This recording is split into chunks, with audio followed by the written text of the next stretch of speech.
keeping covenant. Many people don't keep covenants. They don't keep their word. They don't keep agreements.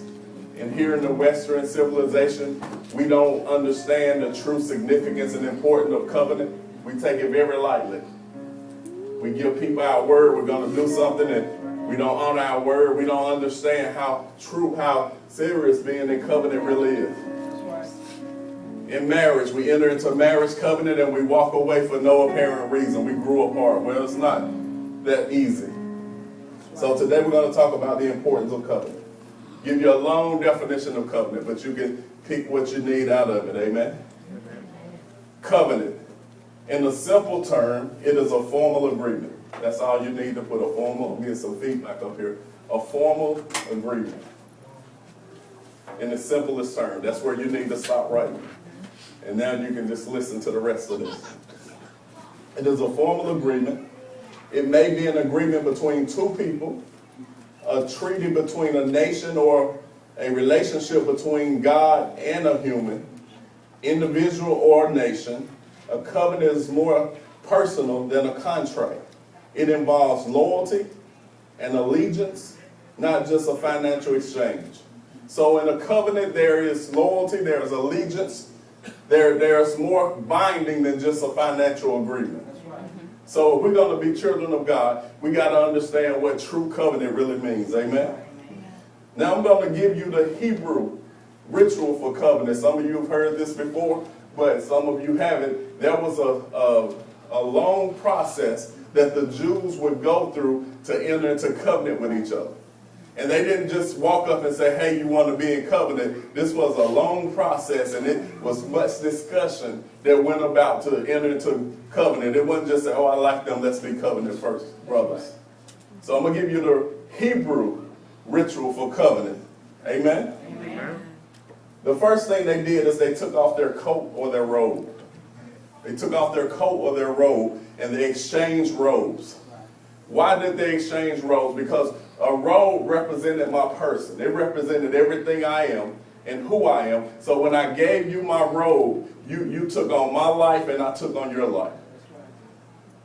Y'all know they didn't have blue jeans and sweatsuits back in biblical times, but they had robes. So what they would do was exchange robes, meaning that when you see this person, you see me. And when you see me, you see this person. I'm exchanging my life with this person. So that was the first part of the covenant cutting process, is they exchange robes. They exchange robes. Exchange robes. The second thing is they exchange belts. They didn't have leather belts like we have. They had belts that held their armor.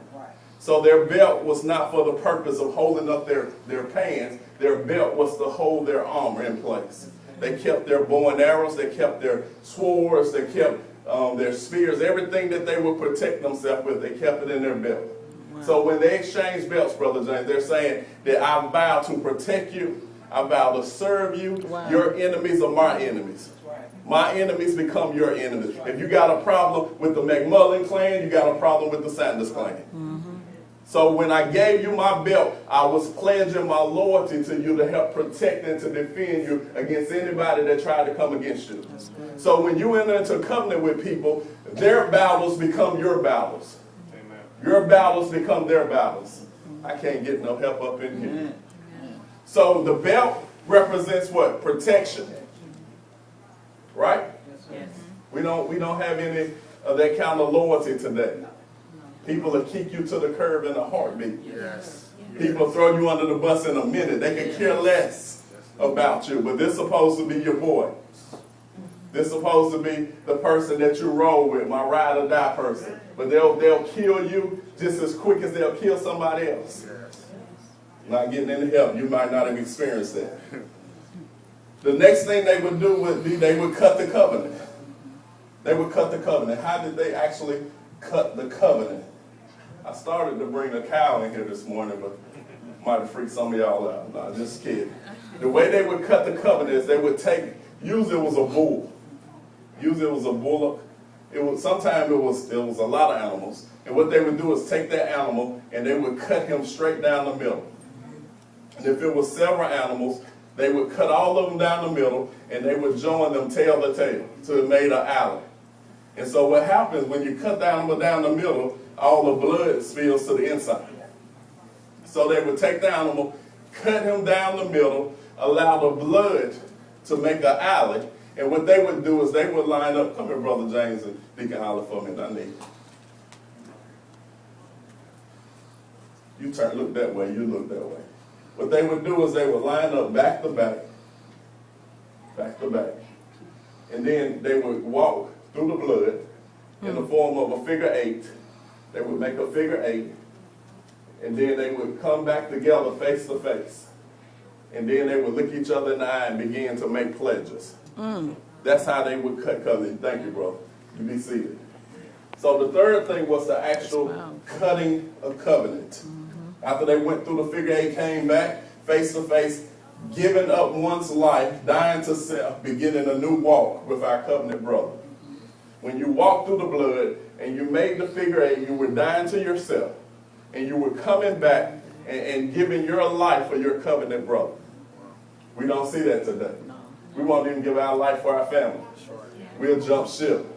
That's why people leave the whole family. Don't care how they're going to make it. Husband go to the bread to get store, never come back. Wife leave to go get her nails done, never come back. Because people don't understand what loyalty really is. And see, this is the thing. You can't be something in the house of God that you're not being in society.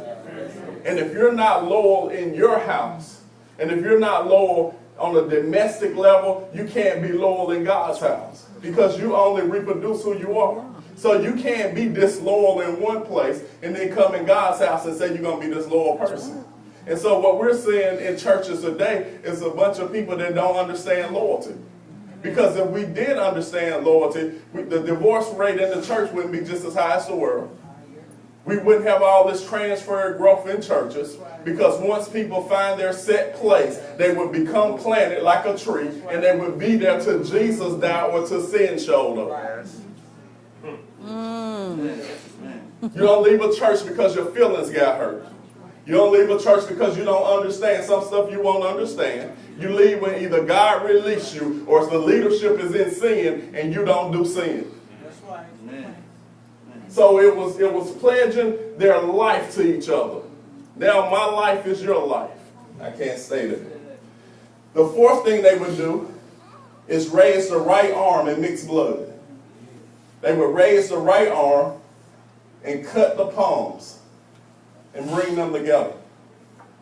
If I'm cutting covenant with Brother James, come up here again. This is an illustrated part of this sermon. You stand on this side. What me and Brother James would do, y'all remember when you was little, you used to prick your finger and say we blood brothers? Well, this is similar. What we would do would be cut our palms until they bled, and then we would grab hands and intermingle our blood. Meaning my life is going into your life. Your life is coming into me. Now there is no distinction. We're one. Now the McMullen blood runs through my veins, and the Sanders blood runs through his veins. That's a bond. That's not something you're going to walk away from. Okay, thank you, sir. That's good. Are y'all getting this? So we would swear our allegiance to each other once we had that blood covenant, all right? The fifth thing they would do is exchange names. My name would become Sanders McMullen. His name would be McMullen Sanders. Y'all, this is what happens when you get married. You take on that person's name. Some people exchange names. This is a real covenant. This is not for play. When they did this, they were becoming closer than blood family. They exchanged names. So when you saw that person down the street, you'd be like, oh, that's McMullen Sanders. You wouldn't even refer to him as McMullen anymore. Because he is part of a new clan. Now let me say this about cutting covenant. I want to deal with it from the aspect of what they were doing. When you cut covenant with somebody, it's always based on the strengths that you don't have. They never cut covenant with people that were just like them. Let me give you an example. If the Sanders were farmers, but if they were cattlemen, we would cut covenant because they possessed something we didn't have. Or if We were farmers and cattlemen, but they were known for war. They could fight, beat everybody down. We would cut covenant with somebody that was expert in the area that we're not experts in. And what we do today is we try to cut covenant with people just like us.